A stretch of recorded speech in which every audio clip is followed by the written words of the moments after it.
महाराणा प्रताप, जिन्हें मेवाड़ के शेर के नाम से जाना जाता है, भारतीय इतिहास के महानतम योद्धाओं में से एक थे। उनकी वीरता, स्वाभिमान और मातृभूमि के प्रति प्रेम ने उन्हें इतिहास में अमर बना दिया। महाराणा प्रताप का जन्म 9 मई 1540 को राजस्थान के कुंभलगढ़ किले में महाराणा उदय सिंह द्वितीय और महारानी जयवंता बाई के घर हुआ था। उनका पूरा नाम प्रताप सिंह था। महाराणा प्रताप का बचपन मेवाड़ की संस्कृति और परंपराओं के बीच गुजरा। उनके पिता महाराणा उदय सिंह द्वितीय उदयपुर के संस्थापक थे। प्रताप ने बचपन में घुड़सवारी, तीरंदाजी और युद्ध कौशल सीखा। उनके भीतर देशभक्ति और स्वाभिमान की भावना बाल्यकाल से ही देखी जा सकती थी।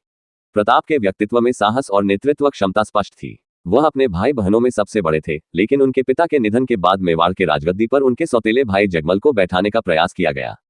मेवाड़ के सरदारों ने इस फैसले को अस्वीकार करते हुए प्रताप को राजा घोषित किया। उस समय भारत पर मुगल साम्राज्य का विस्तार हो रहा था। मुगल सम्राट अकबर ने कई राजपूत राजाओं को अपने अधीन कर लिया था, लेकिन महाराणा प्रताप ने अकबर की अधीनता स्वीकार करने से मना कर दिया।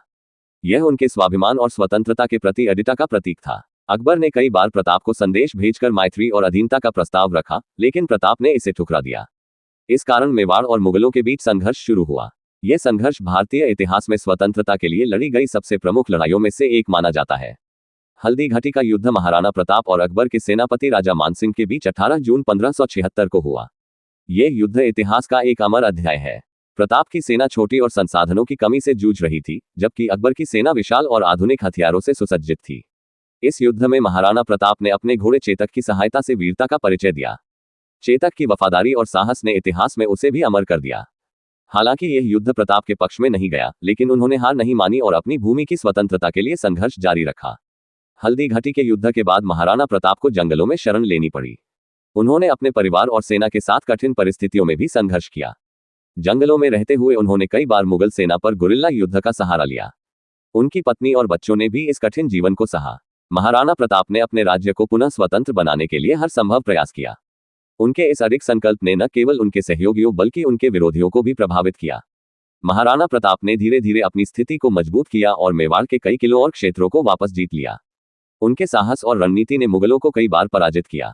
उनका सबसे बड़ा योगदान ये था कि उन्होंने कभी भी मुगलों के सामने आत्मसमर्पण नहीं किया। प्रताप का सपना था कि पूरा मेवाड़ फिर से स्वतंत्र हो। वह अपने अंतिम दिनों तक इसी प्रयास में लगे रहे। 19 जनवरी 1597 को महाराणा प्रताप का निधन हुआ। उनकी मृत्यु भारत के लिए एक अपूरणीय क्षति थी, लेकिन उनकी जीवन गाथा आने वाली पीढ़ियों के लिए प्रेरणा बनी। महाराणा प्रताप ने हमें सिखाया कि स्वतंत्रता और स्वाभिमान के लिए किए गए संघर्ष में हार जीत का महत्व नहीं होता, बल्कि लड़ने की भावना और समर्पण ही सबसे बड़ी विजय होती है। महाराणा प्रताप न केवल मेवाड़ बल्कि पूरे भारत के लिए गौरव है। उनका नाम साहस, आत्मसम्मान और स्वतंत्रता के प्रतीक के रूप में लिया जाता है।